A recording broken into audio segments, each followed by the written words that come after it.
And here we are. Hi everyone, welcome to RPG R&D. This is our first episode. And I am Jess Geyer, and with me today, my co-host, Craig. Craig, you want to introduce yourself?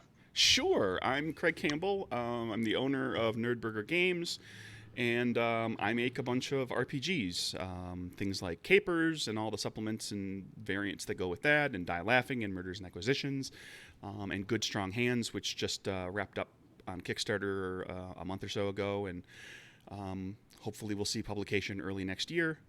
Um, and I'm one half of the person, one half of the pair, along with Aloy Lasanta, who's making Nerd Eye happen here.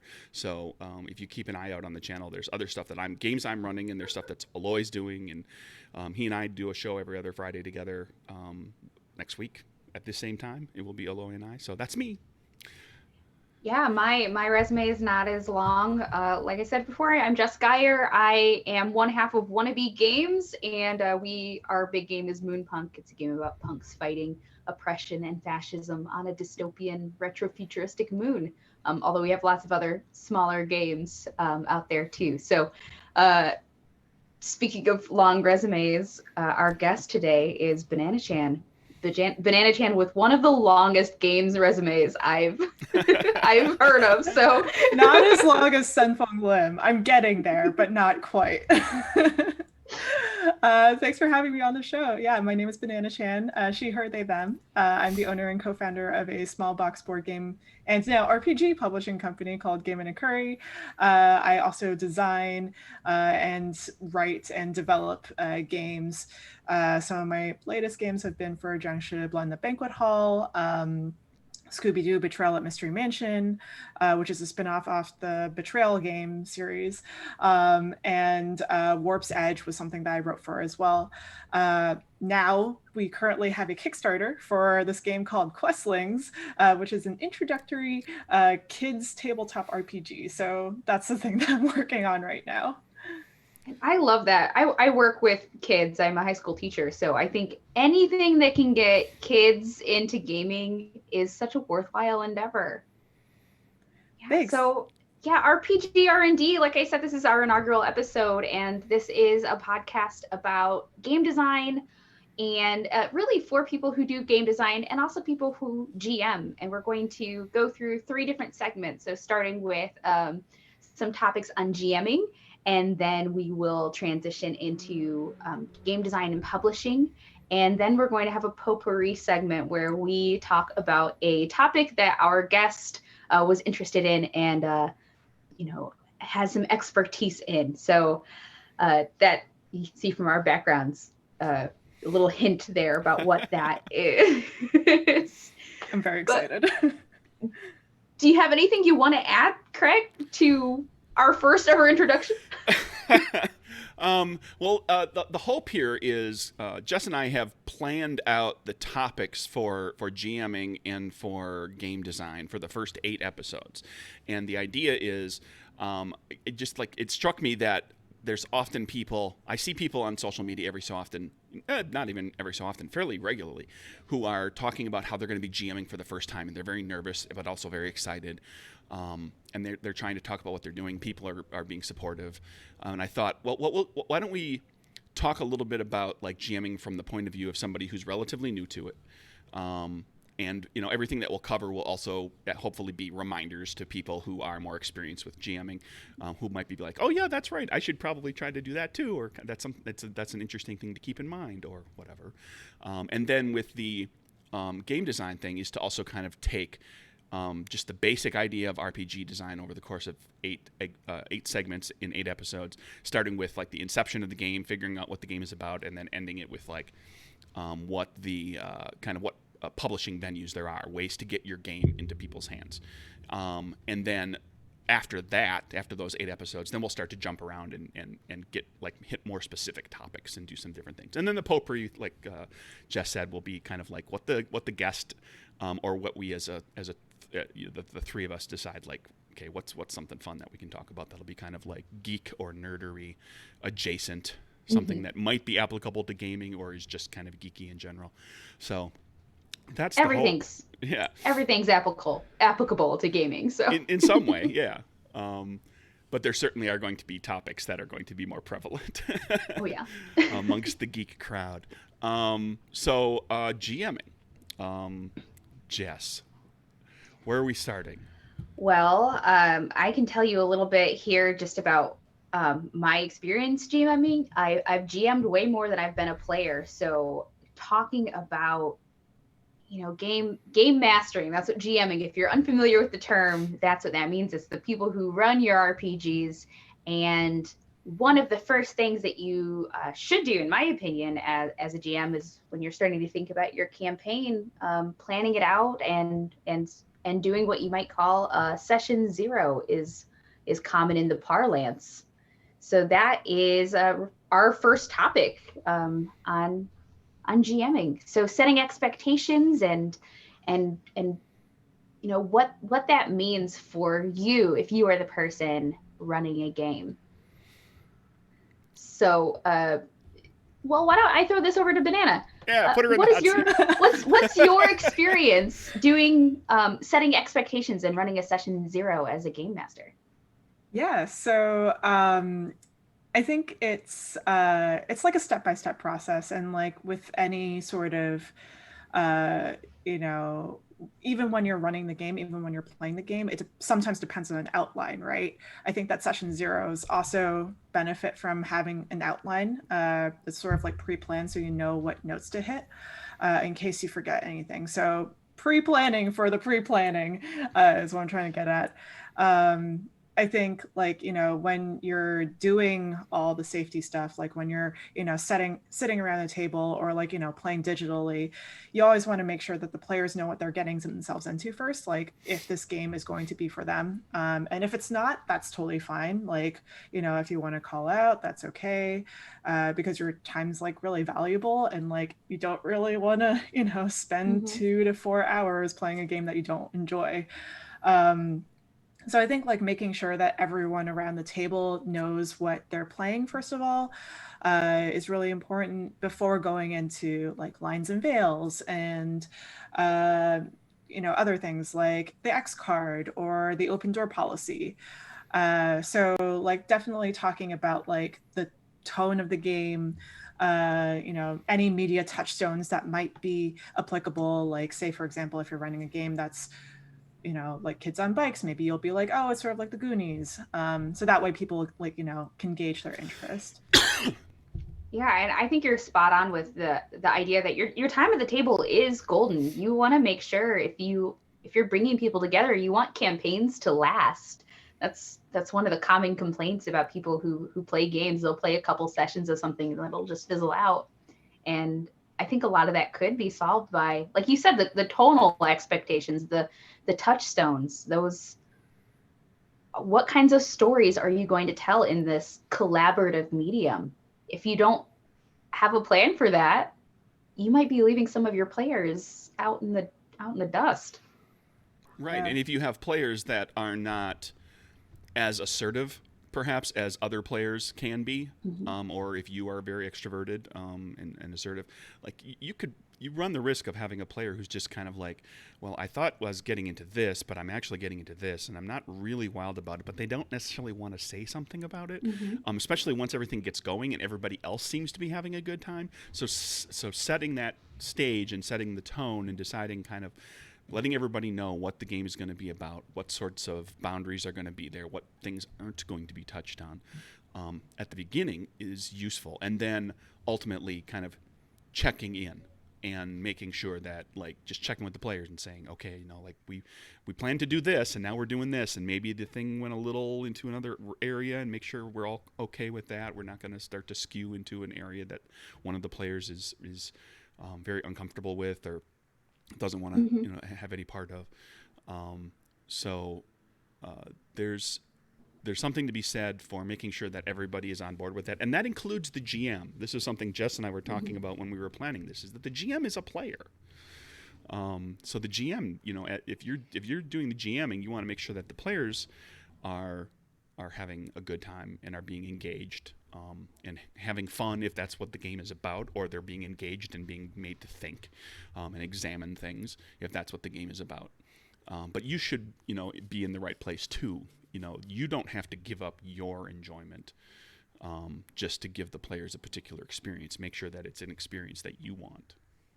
Yeah, and you might find when you're, doing that session 0 that you're not the best GM for the game that everyone wants to play at the moment, and that's also fine. Maybe you're doing it, and one of your people who you thought was going to be your player is getting really excited, coming up with lots of great story ideas, and they might decide to make the leap into GMing, and you might be a player, which is the dream, the golden dream as a forever GM. But yeah, you are a player too. You want to make sure that you're helping tell a story because you're just as involved. You're, usually you're the narrator, threading story elements together and bringing things in. But it is a pretty big responsibility to GM because you do have to also kind of balance the expectations of everybody else too, and keep people true to form to the expectations that you set out. If you said that you wanted to play a kids on bikes scenario where the kids are, it's going to be serious, it's going to be maybe a little silly at times, but it's going to have that that very Stranger Things kind of vibe. But then you have some players, or even just like a player that's getting like way too goofy, way too over the top. You can bring it back to those expectations that you set out in the beginning. Be like, hey, remember when we said we wanted it to feel like this? Here's how I'm feeling when you do these actions as a player. I don't feel like that's lining up with our expectations. And that way you don't feel awkward telling a player like, you're being a problem right now. Can we roll it back? You have something to kind of bring up that will be less likely to hurt feelings in that way. Mm-hmm. Yeah, and I think going off of that as well, like a lot of the time people use the X card as a way to, sort of tell other players that I'm not feeling comfortable with the topic at hand, but they can also use it to say, hey, this doesn't make sense to the story, or this is something that we had not agreed on, or maybe this is like just something that's like off the rails a little bit. So maybe let's like go back and reel it in a little bit more. So using that X card in that way really helps. On the other hand, also like using an O card. So like if you're tapping an O card and saying, oh, I'm really enjoying like, this thing that's happening in this scene, let's go in this direction. I think that sort of, changes gears a little bit and makes people like focus, the players at the table focus more on, the thing that's happening and trying to increase attention to the topic that's being brought up. Now, you've mentioned lines and veils already. You've mentioned the X card. This is honestly the first time I've heard about the O card, and I find that fascinating. Would you mind kind of explaining what lines and veils are and the X card are, and then explaining to me what an O card is and does?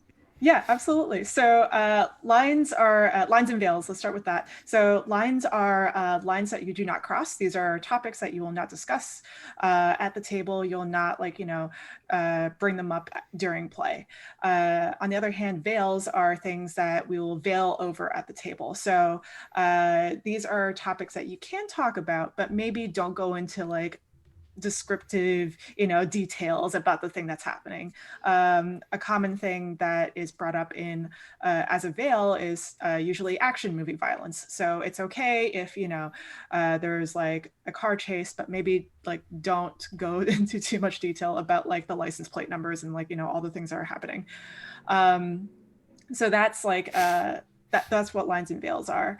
An X card is basically just like a card. It's like a piece of paper that you'll like draw an X on, you put it in the middle of the table, and you touch it during play or before play during like, a session 0 even, where you're just like, hey, this is making me feel uncomfortable, or hey, like I don't really like the way that the story is going. I'm going to press the X card and we can pause, we can rewind and then redo the scene if we like, or if we need to take a breather, we can take a break as well.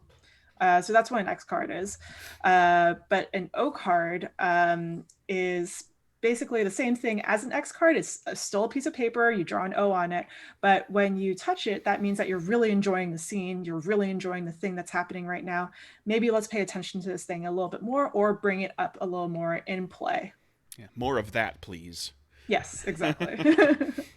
Yeah, I love that, as because I've used lines and veils and X card as safety tools to make sure that everyone is enjoying themselves at the table, not just narratively too, but also, emotionally, for themselves. I think I'm definitely going to start incorporating an O card, because that's a great addition to that. And setting expectations too. It's also a safety tool. Having that session 0 is in and of itself a safety tool too. So thank you for sharing that. I've learned something new today.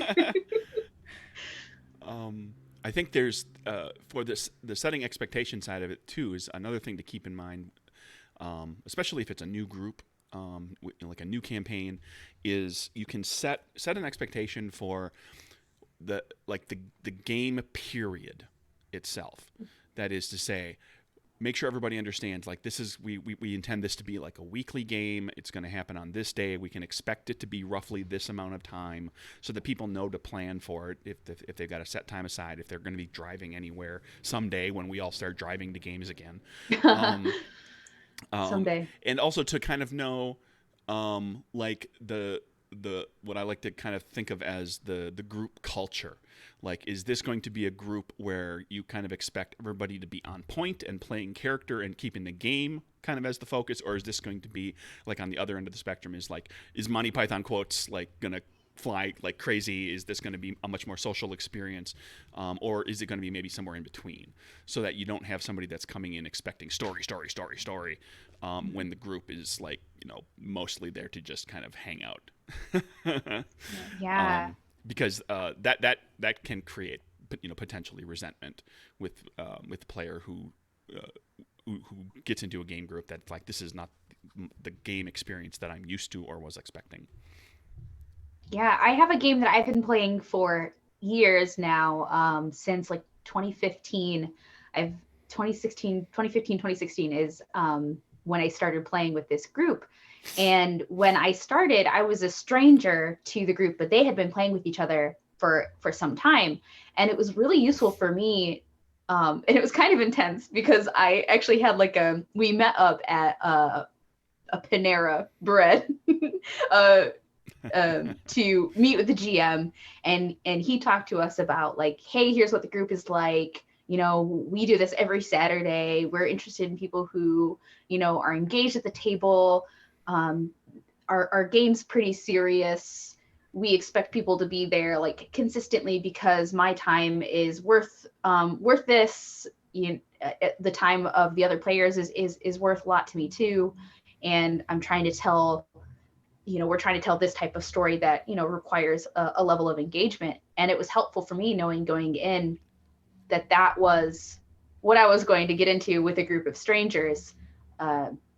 And it worked out really well, because now I've been playing the same, like almost in the same world, different campaigns, same world for so many years, and I've gotten to know them so well, all because I think setting up those expectations at the beginning. And it helped knowing those expectations, because I have had to witness a player be removed from the game because they, refuse to meet those expectations, which is always difficult. It's always an emotional thing to have to remove a player. Right, and the flip side is a game where it's like, well, I'm GMing and I know I've got like 7 players, but I'm only expecting that only like 4 or 5 will show up each week, and we, everybody understands that like characters will get written out, or they'll just get sidetracked for a little while, or there'll be extras in the background, but where it's less serious, and so like where if you're playing in a group, like maybe your schedule demands that, maybe, or not as the GM, but like maybe the player's schedule demands that, like, I can't do every single time. I've got a thing that happens with the kid for sure, like every Saturday afternoon. There's like once a month, there's always like some big thing that happens with a kid, or they have work things that happen, or other commitments that, because as the gaming crowd, I'm certainly, I think amongst the three of us, probably the old. I don't know if I qualify as a grognard because I don't really think of myself that way. But I've been playing for 30 years, and I've got there's certain responsibilities that it's harder for me to do a weekly kind of thing on a very long-term, consistent basis. And there's a lot of players who have that issue as well.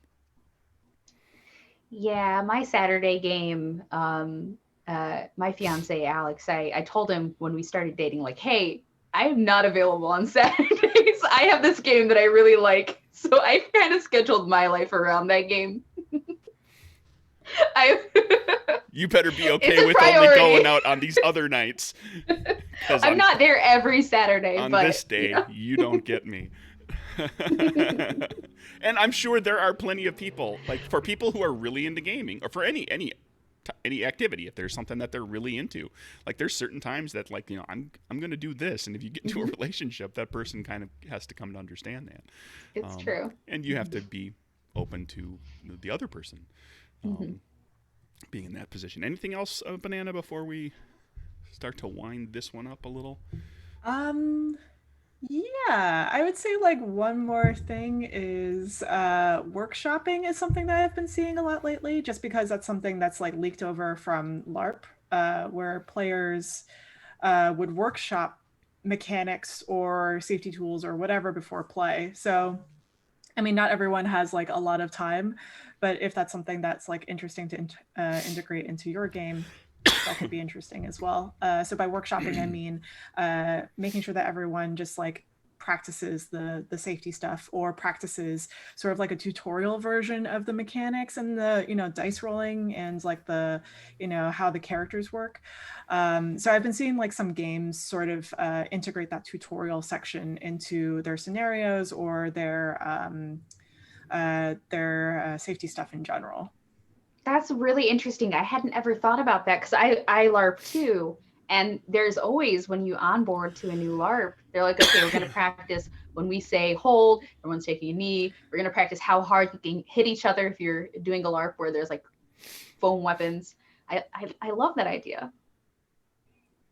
Yeah, I think that something that I've realized that has been taken a lot from LARP is also the debrief. So the debrief is also really important, where players get to de-roll and remove themselves from their characters and just talk about any residual feelings that might be at the table, or talk about what you liked that a player did or didn't do, or what have you. And then that way you could set expectations, or start to set expectations for the next session that you run. Yeah. And that's really handy, particularly if the game is going to get into darker themes, or something that's going to stir up strong emotions outside of just woohoo, we won, or the adventure, the happy adventure kind of games. So excellent, good stuff. I learned some stuff too today. This is fun. Yeah, it is. Okay, I think we're going to do this again in a couple of weeks, Jess. Are we on board? Are we thinking we're going to keep doing this? Because I'm enjoying it. Oh, yeah. I'm enjoying it a lot, too. So I think that after this, we'll debrief and we'll talk about what we're...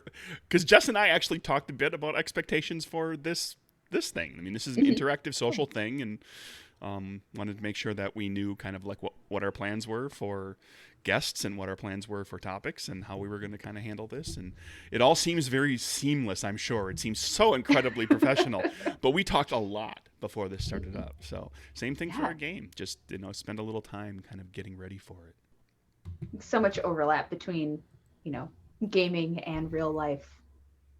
Yeah. Because gaming is life. anything that's going to become a significant part of your life, it's worth spending a little time preparing. For sure. And knowing where you're going to head with it. And, that's a good segue into the game design, because, when you're starting up a game, making a game, you are going to be spending a significant portion of your life for the next week or month, or sometimes years. And thinking about your game and how you're getting started on it will set you up for success later down the road. So that is my segue. Excellent. Well done. Yeah. So like, Good segue. I think what we were thinking about doing, and the whole process is not perfect. Like, you know, the way everybody who designs a game does it a little differently. Mm-hmm. So we just kind of picked things that we thought would be kind of like more or less in order. And the first thought here is like, just so you want to design a game. Well, what's that game about? What's your idea? What is the thing that you want to do? Why do you want to do it? And you know, kind of defining what all of that is before you start to get deep into like actually writing up stuff, figuring out mechanics, or or looking for a system that you're going to use or whatever. And we'll get to all of that. Does anybody here want to volunteer how they came, like where the idea came from for a game that they've designed or are designing? As far as just to kind of, you know, because everybody's experiences on this is different. I'm sure some people say that, like, I want to take this game and twist it into another thing. And some people are like, this game doesn't exist. There's nothing like this, or at least that I know of. So they decide they want to make that.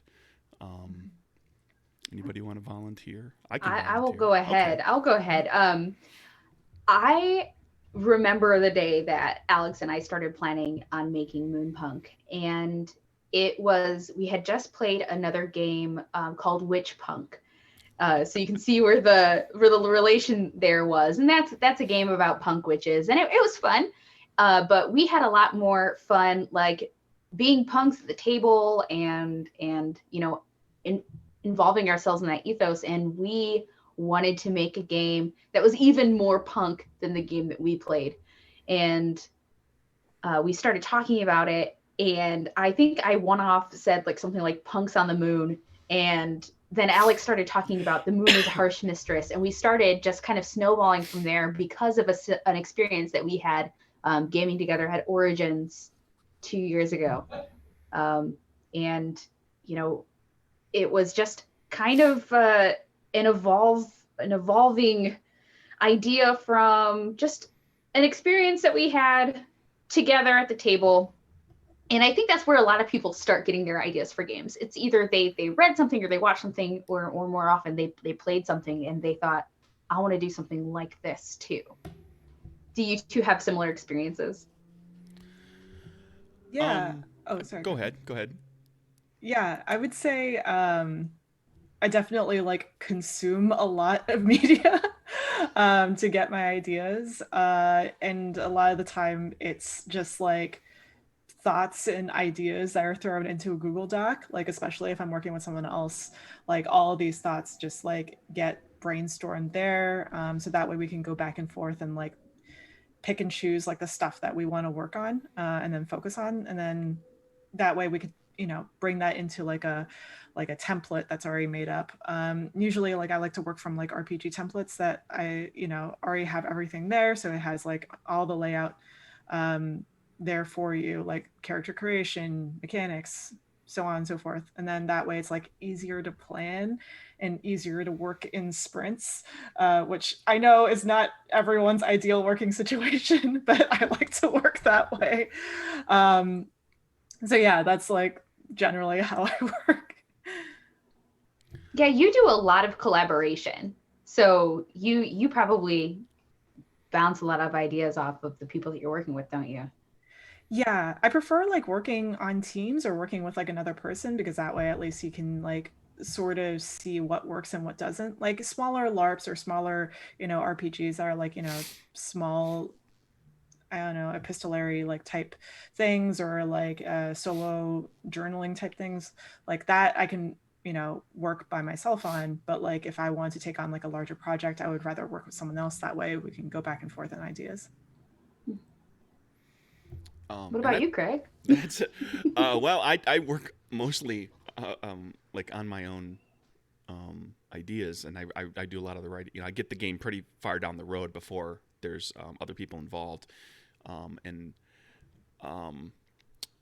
like the thing that I find most interesting about the idea, the like coming up with the game idea, is that I think not all games, but many games are much like both good TV shows and good movies, that they have text and they have subtext. Like, what's the game about, and then what's the game really about? And in conjunction with that, kind of like, what's the game about for the characters, and what's the game about for the players? Like, what experience do you want the characters to have in the game, and what experience do you want the players have while playing the game? I think it's worth, if not examining that right at the outset, at least keeping it in mind. And as you start to develop some aspects of the game, and you can get quite a ways down the road on one aspect or like some portions of the game, and then it suddenly occurs to you, oh, the game is like, it's about this, but it's really about this. And then that helps you to kind of deepen what the game is about, and suggests interesting mechanics, and it suggests interesting relationships between how the players and the GM interact with one another, and how, like, how the various things that they control, the players controlling the characters, and the GM controlling everything else, the setting and NPCs and monsters and the environment of the game world, and it creates a lot more. Like, there's more to play to it. And that's not to say that a game that is like, well, I'm going to make a game that's all about the characters in the game run around helping people. They're like good people who do good things. And does that need subtext? No, not necessarily. I mean, it's characters going around doing good things. And you get to kind of live vicariously and have the chance to do that with your character, and that's a fun player experience, to have your characters be helpful and live their best life, when in real life you maybe find yourself having a hard time doing some of those types of things because of, well, the world. But there's definitely things underneath that a lot of games can do. So, like, I encourage anybody who's coming up with an idea for a game is to think about, like, what the game is about, what it's really about, and then also what the character experience is intended to be, and what the player experience is intended to be. Like with Capers, which is a game I designed that's about superpowered gangsters in the 1920s. So, Al Capone types, the romanticized version of all of that, even though they were all murderous thugs. But the film version, the fun version, doing building an empire, and living the high life in Prohibition, but also having superpowers and being able to do kind of neat things. But then, and that's what the characters do. But what the players are doing is they're gambling. The game mechanic uses a playing card system, and it's like a press your luck system. So, like, every time you're making a trait check, you're gambling. You can press it and press it and press it and hope to get a better result and a better result, but you're risking failure every time. So everything is literally like is like a little gamble.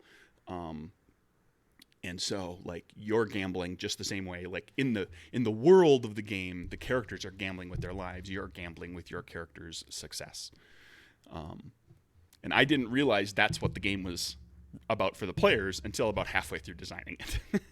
Yeah, sometimes that doesn't come out and become really obvious to you as the designer until later. And the same thing goes, like, with story writers as well. Sometimes the theme of a story that you're writing doesn't make itself obvious until you've started a draft, sometimes even finished a whole first draft.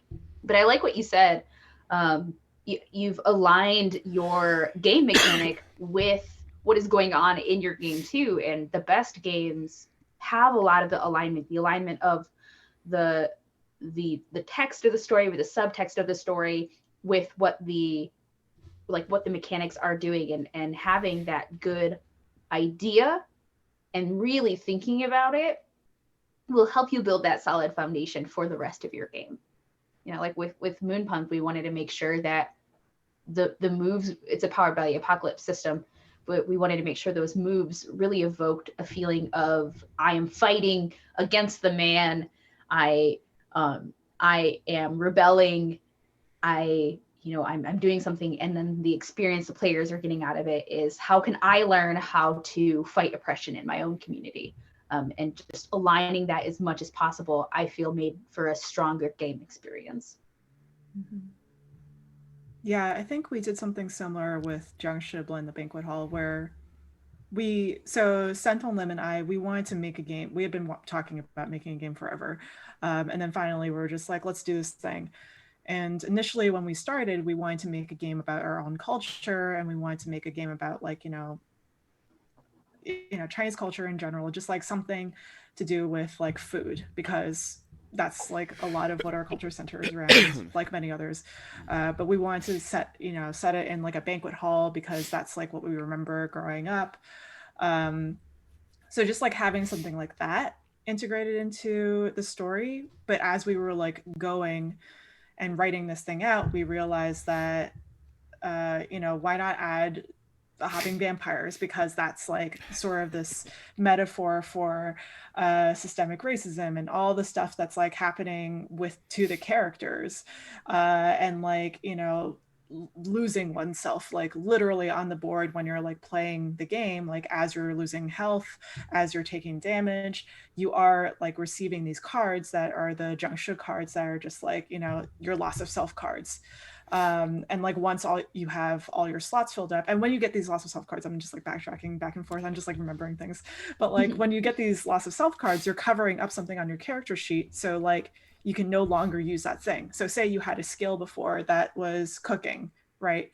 You took damage from a Jiangshi, you can no longer cook, or you can no longer like do this thing that you once knew how to do, because you're actually losing bits of yourself. And as we were like designing this, we were just like, okay, so we have a metaphor for oppression, we have like all the stuff that's happening, and this is like a really sort of like a draining draining pun there, or like tough game to play.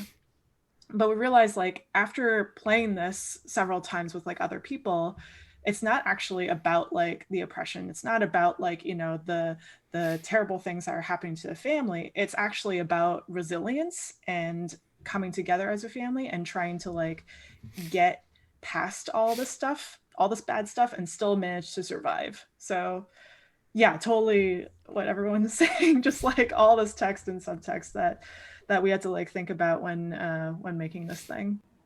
I love that. That's brilliant. And I'm sure that the experience is different for someone who is someone of Chinese descent versus like if I played the game. I'm sure that experience would be different as well, depending on who's playing. I love the incorporation of that. And I was hoping you were going to talk about Junction. Thanks.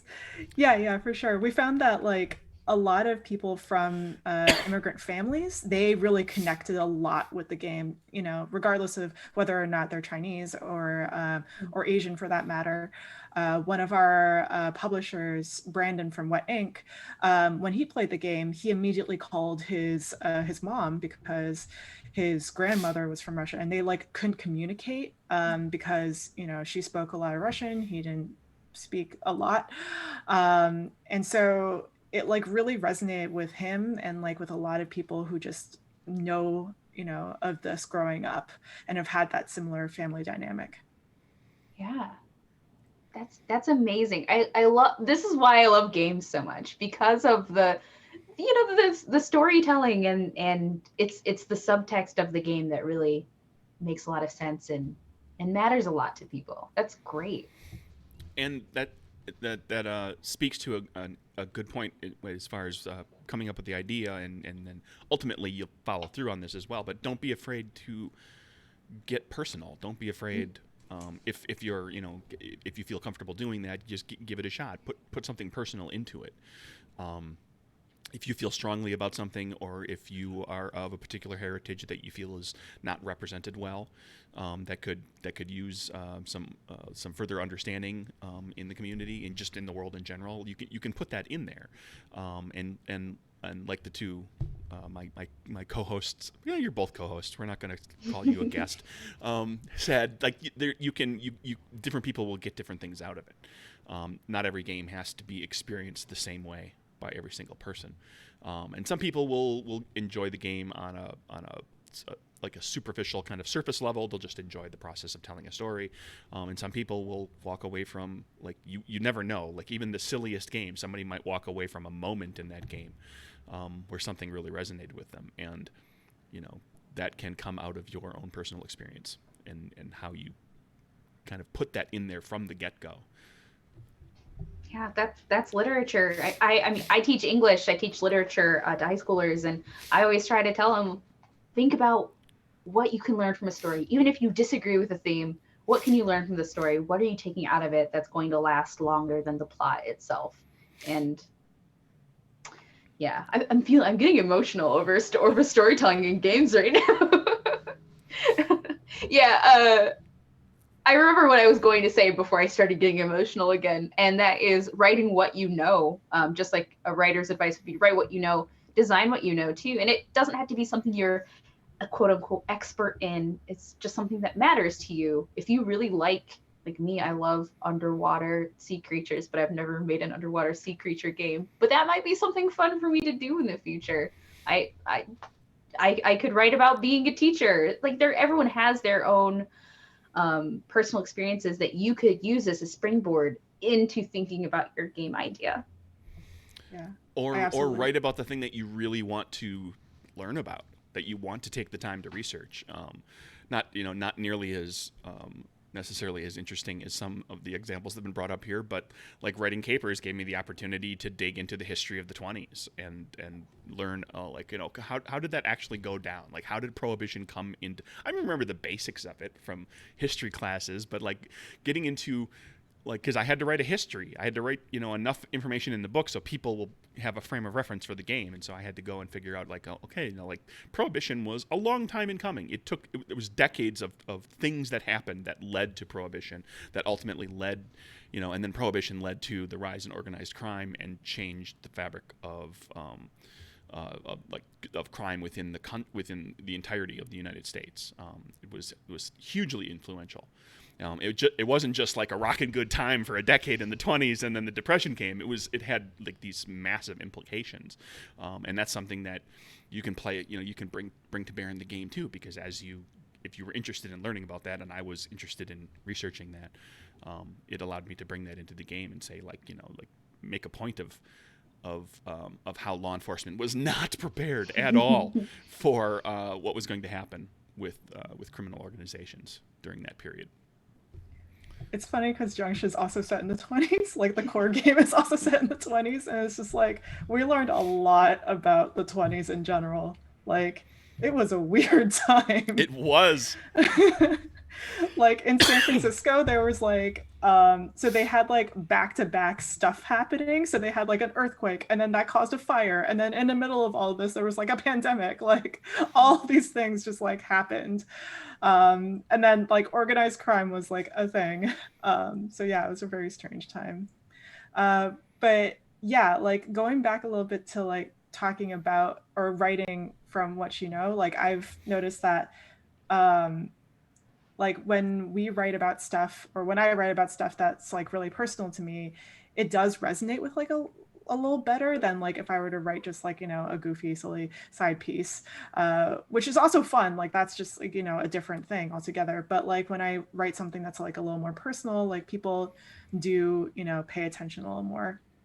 And I'm going to just talk a little bit about the next project that I'm working on with Austin Knight, where I used to go to a boarding school. And so when I was growing up, going to boarding school in my high school years, it was a strange experience for me. So that's something that I'm going to be incorporating into a game with Austin, who's also a therapist. So we're making this game together, making it weird, and hopefully people enjoy it, because it's deeply personal for both of us, or at least for me. I can't speak to to him for them, but yeah, so it's just I think writing from what you know is important in the sense that you know it already, so it's a little less work because you already have that experience, but also it resonates with people a lot. Yeah, definitely. It's so obvious when a game designer has written a game with that passion involved. I played a solo game where you are a barista during the COVID pandemic, and it was because the game designer was a barista too, and had to keep going into work, and it was just their way of coping with feeling like their life was in danger, and and still enjoying their work very, very much, and playing it, even though I had, that was not my experience, I felt that impact. I really felt that. And I enjoyed that game a lot, just because of that passion and personal touch. So there you go, everybody. Some things to think about for creating, coming up with the idea, and some of the core features, I guess, of the game. That's not the right word necessarily, but like we were talking about, the text, the subtext, what it's about, what it's really about, what it is to the characters, what it is to the players, what personal touches go in there. If you start from there, you can't go wrong, I feel. Yeah. Idea-wise, I designed a game called Die Laughing, which is a GM-less horror comedy game where the whole point is to kill characters. And it's fun. It's very fun. because and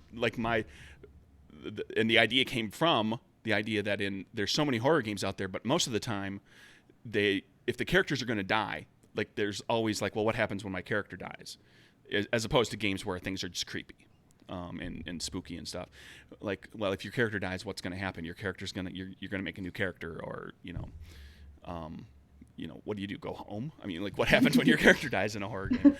And so I wanted to make a game where, like, you could kill your character and then still have something to do in the game, and that's what happens in Die Laughing. And speaking of horror, good segue. There you go. Yes. When we asked Banana about what other types of things they'd like to speak about, you said horror was. That might have been the only thing. There might have been like 20 other things, but I saw that it said horror, and I said that's what we're going to talk about in the first episode, because I'm also a big horror buff. And as it turns out, Jess. Yes, I say it's one of my favorite genres. It's definitely my favorite genre of movie. Absolutely love it. So there might be like one-shot episodes of not this, but like another thing with where Jess and I just talk horror movies. Yeah, there might be one of those. But might not even vigorously. if Craig has anything to say about it, and it sounds like Jess is on board. So, Banana. Horror. What did you want to? I mean, this is wide open. It's like, what's your favorite stuff? What have you seen or read or whatever recently that you're really digging? What did you see in a horror game that you thought was really spectacular? It's like, this is wide open. Yeah. So Jabari and I, for a project that I can't talk about, recently we saw Hausu. I don't know if you've seen it all, but it's from, I think it's like 1977. And this movie is, I guess it's classified as horror, but it's like comedy horror. And also it doesn't make a lot of sense, but it does make sense. Like overall, if I were to explain it to you, you'd be like, oh, okay, so it's just a regular horror movie. So basically a bunch of kids, teen kids, they're invited to this house, and lo and behold, murders happen because the house is cursed. And so that's what the synopsis of the movie is. But the thing itself is, it's like, it doesn't make a lot of sense. So you would have flying heads, like biting people, and you would have like just appendages all over the place, and it's like obvious that it's green screen, and like you have these effects, that like circle effect that you get, like not the star wipe, but like the circle wipe, I guess. Like there's a lot of that, and the lighting was amazing, but it was also just very strange. And also, I learned from Jabari that the movie was directed by someone who used to direct perfume commercials. So that makes a lot of sense now. Yeah, horror would be a lot different if there was actual smell-o-vision. I don't know if I would enjoy it as much. There was a horror movie that did that, and they gave you scratch and sniff stickers. What was it called? It's like the 50s when they were doing all the gimmicky stuff, like the tingler where they actually like electrocuted people. They actually, oh my gosh. This is a thing that happened. They put like a small electrical current into some of the seats in theaters, no. and so when the thing would happen I think the movie was called The Tingler. They would give people, oh, in the audience, and they did that. And there was also a movie that had a smell thing that was like, you literally got like a sheet of scratch and sniff stickers, and it was like 50s or 60s, maybe 70s. That like, when there was 3D and when they were just doing all this kind of really gimmicky stuff when they were just trying all sorts of weird things because the studios that were making horror movies at the time were stuck under the Hays Code, so they couldn't get terribly graphic. So they were doing that, like, it's like, we'll make it so it's 3D, it comes at you, and like, and we'll do we can get away with having crazy stuff happen to the bad guys, and if we have them be aliens or like giant mutated bugs or something, because that's not people, and so we can because there was only so much violence you could show, and that's and then the Cold War and the nuclear age and everything is what caused all those sci-fi horror movies where it was all just giant mutated stuff. But yeah, they did weird stuff like these scratch and sniff. They did it. I could go looking. Yeah, I swear to you, there's yes. something like that. I see. There's just something so visceral about like adding of the senses to horror. In a LARP that I played, Dystopia Rising, one of the chapters did smell effects at one point, and it made it very intense. Because Dystopia Rising is a horror LARP where you're in the post-apocalypse, and there's zombies and things that want to kill you all the time. And the smell effects, we don't need to make it scarier. Come on, we're already out of the woods. Let's stop. There was Scent of Mystery, which was done in Smell-O-Vision. One of the Spy Kids 4, is that the one? Spy Kids 4, they did a Smell-O-Vision thing when Robert Rodriguez did the fourth movie in the Spy Kids series. They did like a Smell-O-Vision thing, scratch and sniff stickers or a card. Yeah, there's been a few movies that have done it. So weird. That is so funny.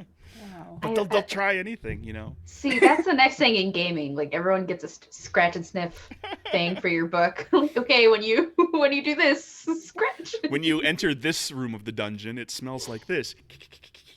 Well, there are always those booths at Gen Con and Origins that have the candles, the adventure scents, and that you can buy. Yeah. Like, here's the candle that smells like your tavern. I guess people really do want the smells. They want to get that in there. But going back to horror movies in general, Hausu, it's a Japanese movie, right? Yes, it's a Japanese movie. So one of the things that I find really fun about Japanese horror is the lack, in a lot of the Japanese horror that I've seen, is the lack of jump scares, and it's like the more of like the building of dread. That's what I really, really enjoy about movies. I don't really like jump scares all that much because I am a little bit of a baby when it comes to that. But I can handle the growing dread. I want to feel like I need to shrink down and hide from whatever's on screen, and that really gets me. So movies like Ju-on did that really, really well. Whereas The Grudge, which is the American remake, that relied on a lot of those jump scares, but the creeping sense of I'm going to die that Ju-on captured so well. I really enjoy stuff like that. It doesn't sound like Hausu had a lot of that. It sounds like that was just a lot of... It was like, yeah, it could have been a perfume commercial. I couldn't tell, but it was great. But yeah, I saw Ju-on and The Ring in theaters like as a kid, and that terrified me. Like I watched I think it was like The Ring versus, so it was like the two ghosts from The Ring and Ju-on like versus one another, like Predator versus Alien. And I was like, I can't be scared of this. Like, this is just like, silly goofs. And then later on, I don't know, it brought back some childhood fears. I was just like, this is terrifying. I can't sleep for like 3-4 hours right now. I had similar experiences with because believe it or not, there are U.S. made films that do that fairly well. With It Follows. Oh yeah, I was thinking the same. And with Hereditary, that both like just slowly build like by the time by the time I got to the last third of Hereditary, I was just a bundle of nerves. I was I ended that movie like I had sore muscles because I was so tensed up. Yeah. From a certain point forward. If you know the movie, you know the certain point, and I just didn't untense. I didn't unclench my body. And then I've been because I'm toying around with an idea for a game that's essentially like small town horror, Stephen King kind of, like a town that won't let you leave, and there's people that just like they know horror's going on around them. There's all these terrible things, and they know it, but they just kind of ignore it, and it's not directly personally affecting them and all that sort of thing. So I'm watching old Stephen King movies, and whew, there's a lot of stinkers. Yeah. He's not a very good director. Like anytime he just like wants to do a thing, it's just not a good idea. Maximum Overdrive. He did that coked out of his mind. And it was also based on a 12-page short story, so it wasn't like the best thing to convert to a film. But it has Emilio Estevez in it. And Lisa Simpson. Yardley Smith. But I've been watching some of those, and man, I think like they did the 2-part movie for It, and they're doing The Stand again as a miniseries, with I think like more contemporary sensibilities, because those were both done as miniseries in the 90s. I think there's a resurgence there that I hope continues to play out, because I think there are some stories from Stephen King that were done as some of those earlier, from the first half of his career that were like 80s that everybody's very nostalgic about. But when you go back and watch them, you're like, that I think could be really great if they like did it again and tried to hit a little bit more of what the story is about, rather than like, I watched Needful Things. Have you either of you seen that? The movie version. The setup for the story, and this doesn't give anything away, is that a new store opens in the town, and it's called Needful Things, and it's run by this old guy, and it's the devil, and it's a deal with the devil story. You figure out that he's not on the up and up pretty darn quick. But the story delves into like the prejudices and the hatred that the people in this town have that's seething under the surface. That there's all these animosities and all these things that people they dislike about each other, and the character Leland Gaunt like brings all of that to a boil. And it just like I read the novel, and it does a great job of like seeing like all these terrible little things that like this person hates this person because of this, and it's this they all have these long histories with each other, and it's small town horror where it's like everything looks lovely and idyllic in Norman Rockwell, but underneath there's all this grime and terrible stuff. And I'd love to see them redo that and do it as like a 2-part miniseries or something. Let it be a little longer so that you can really spend the time to delve into like why these characters hate each other so much and build the dread. That movie would have been it just didn't build the dread enough. Yeah, there are so many like people who just there's so many people who just think that horror as a genre is like just a popcorn flick. Let's just watch something fun for that. But a lot of good horror has those themes in it. And directors like Jordan Peele with Get Out, I mean, he made that very obvious, like, okay, this is a horror movie, but it is about this instead. But, most horror does that in some way, like exploits a flaw in society. I don't know what Houseu did. What flaw in society Houseu was doing. I have no idea. all those flying heads that we have to deal with every day. So we think that it's a reaction movie to Suspiria. I don't know how, but there were a lot of references to like Morricone and just like Suspiria in general. Like the colors were very Suspiria, and like it felt like a reaction to it. But then again, I don't know. Maybe not. Some just don't have any subtext. That's fine. Yeah. But I really do like this whole genre of like suburban horror and like domestic horror. Like that is like a really interesting, just like the whole genre of things. Like, because I feel like when we're talking about suburban horror, it's like a lot different from like the slasher flick, or like, the other kind of flick, because it does draw things on a little longer, and it does feel like a lot more like social, if anything. Yeah. Like one of my favorite movies is The Invitation, which is basically, I mean, it's not really horror, but it is horror. It's about I don't want to like spoil it too much, but uh, there are there is a cult basically, but is there a cult? We don't know. So that's like basically the entire movie. It's like drawn on for like, I don't know, I think it's like an hour and a half. The first hour, you don't know if there's a cult or not. Like people are at this dinner party, and like things just like they're trying to like play with your sense of like, reality in general. Like, is, the narrator, the person that you're like seeing this movie through, is the protagonist like someone that is trustworthy or not? And so that's sort of like weird, like, what's going on in the social situation, the social setting, like sort of like how Midsommar does it, right? Like where they play a lot on the social aspects between people. Like I think that's like really interesting and really exciting in terms of horror, the horror genre in general. It's like slice of life, except much more nefarious and Yeah, like everything's all bright and shiny and awesome, but like, what's going on? Why is everything so perfect? Mm-hmm. Oh, Midsommar was a great movie. Well, horror goes in cycles when the public consciousness is in certain places. And so I think we see a lot of that stuff more now, because the public consciousness, people are wondering, like, is the world really as good as we would like it to be? The last time that there was a big surge of that where you saw it in movies was in the 70s, I think, where you had movies about like the rogue directors who were making things like Last House on the Left and stuff like that. Like, what's going on under the surface of what you think is like this perfect, lovely life. Like these girls are going to go to a concert and they're going to have a lovely time, and then things go terribly, terribly wrong. And it comments quite a bit on like the things that we don't want to admit are there. And we're seeing, I think, a surge of some of that.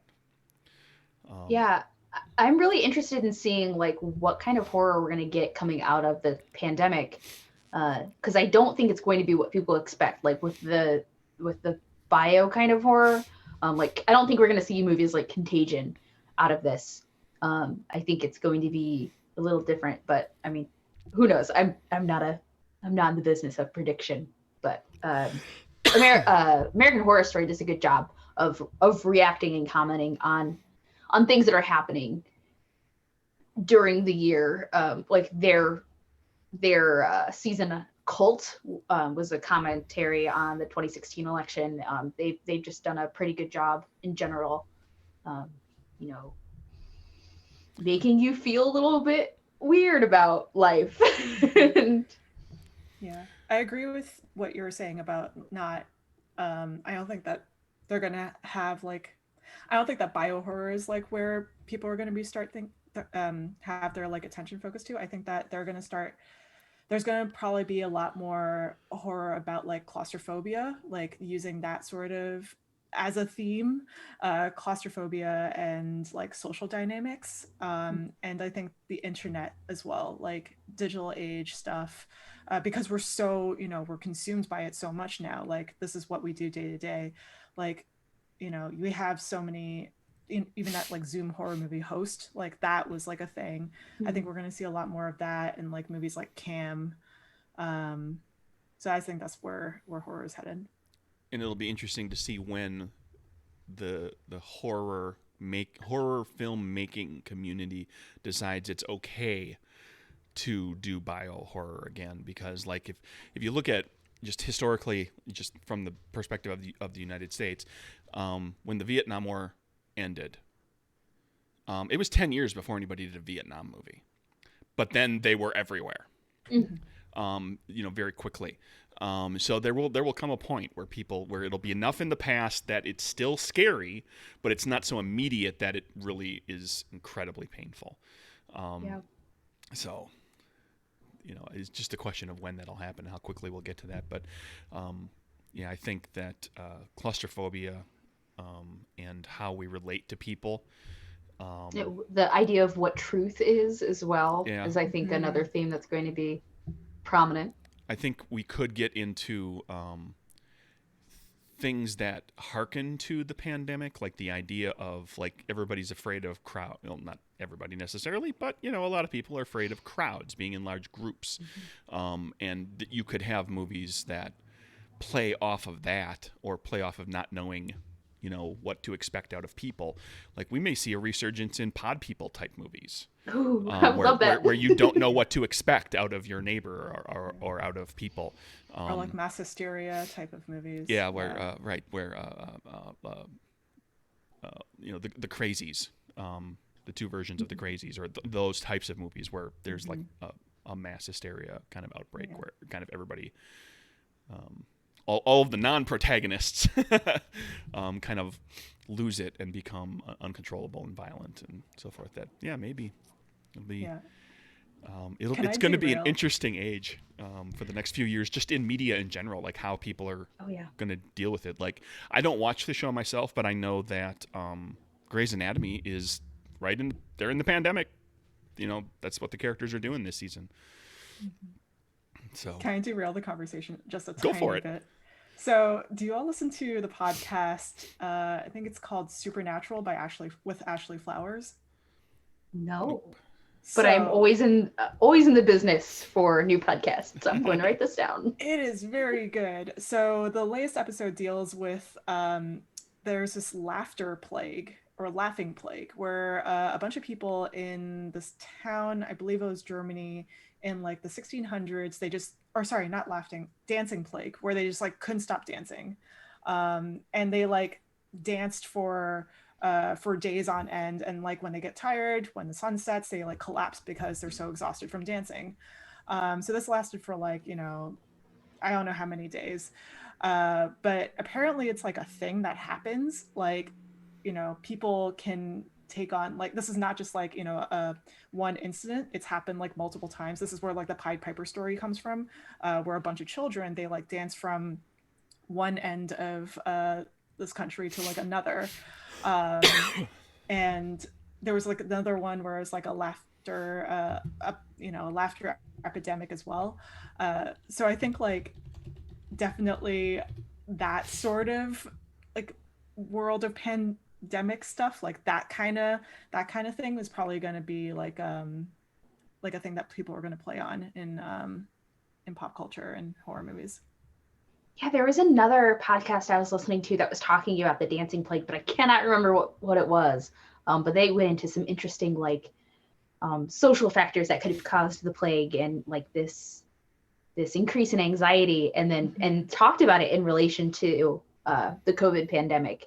And that's pretty freaky. Yeah. History is full of really bizarre, weird things like that too. Like I think it was called, people referred to it as the sleeping sickness. There are other things that are happening now that people refer to as the sleeping sickness, and this is not the same thing. But there was a disease where people would get, this was like, several hundred years ago in Western Europe, where people would get sick, and they would sleep, they would be difficult to wake, they'd be very lethargic and everything. And there was like recorded cases of outbreaks of this, and then it's gone. It's never talked about in history again. Nobody ever talks about there being this thing happening in the having communities that have this thing spread in them again, because and nobody has any proof of like, well, what was it that changed about society that caused that particular thing to not happen and spread anymore.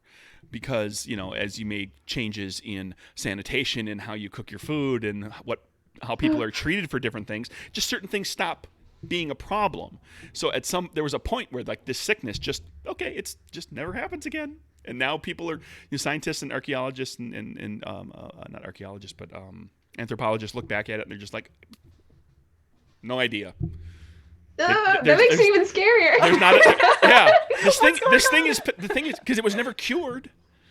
It's potentially still out there for the right circumstances. It's just those circumstances have just not happened again yet. And this has happened throughout history all over the world. There are examples of this sort of thing. Oh man, I love being scared. Good night, everybody.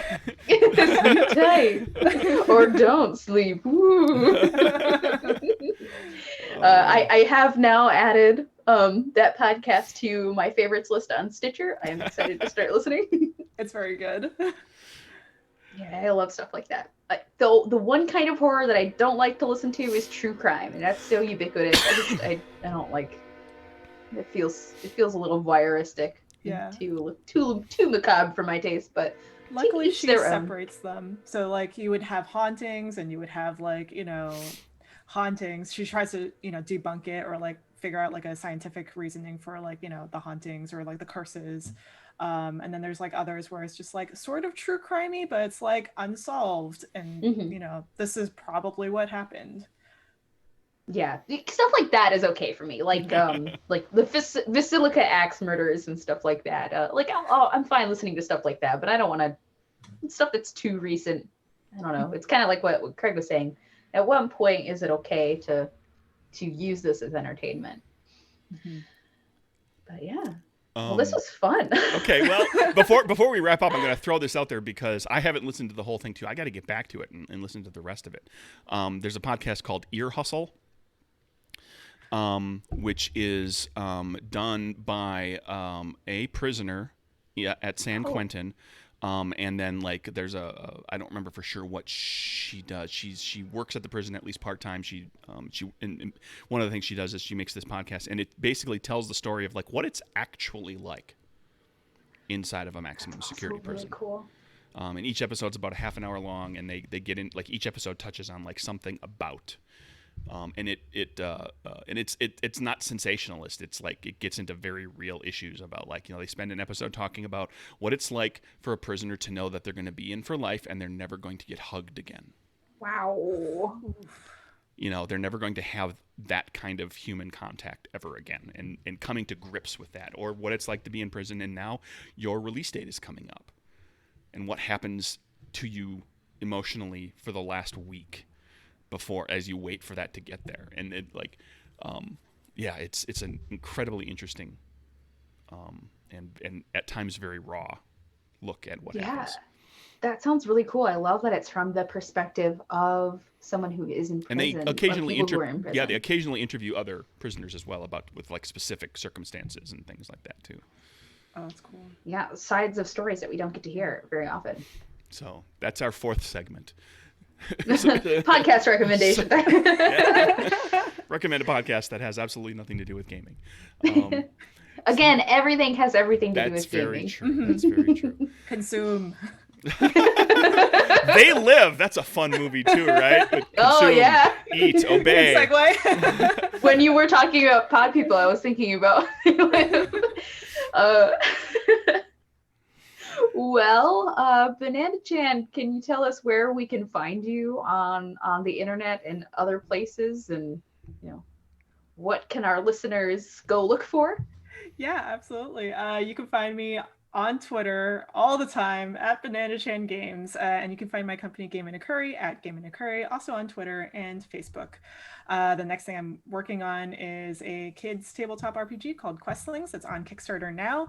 It's a really cool way to get your kids into, TTRPGs if they're just starting to learn about them, or if you're just, learning how to GM. It's a cool way to get started. It also has a really awesome safety feature that's red, amber, green, which is done in the style of emojis, so your kids can just point at things when they're feeling like a thing is not going the way that they want it to. That's awesome. And that still has like 2 weeks left on it, right? Yes, it's got 2 weeks left on it. I'm working on it with Tim Devine and Dan Letterman. Dan Letzering. Letterman Games is publishing the game along with Game in a Curry. Awesome. Well, congratulations on the successful Kickstarter, and I hope that you see even more success as it continues on. Thank you. Thanks for having me on.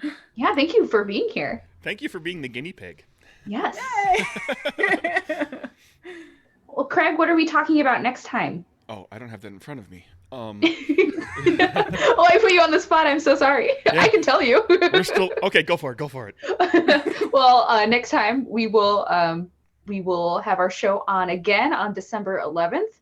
And we're going to talk about, for GMing topics, we're going to talk about what system and games that you're going to play, and how you can find players to play those games with you, which is the goal of everyone. And for game design topics, we'll talk about diving into setting and lore of your game. So starting to build up the ideas that you might have started establishing while you were thinking about your game idea. And we are going to have our guest, Kate Bullock. Is that correct? We hope. I'm hope. still waiting to hear back. It's maybe Kate, maybe somebody else. I'm waiting. Kate, if you hear this, email me. Well, okay. Well, and if we don't have Kate next time, we'll have Kate at some point, I'm sure. All right. Well, again, I was Jess Geyer, and this was Craig Campbell and Banana Chan. Thank you for joining us, and we hope to see you all next time. Thanks for having me. Bye, everybody. Bye.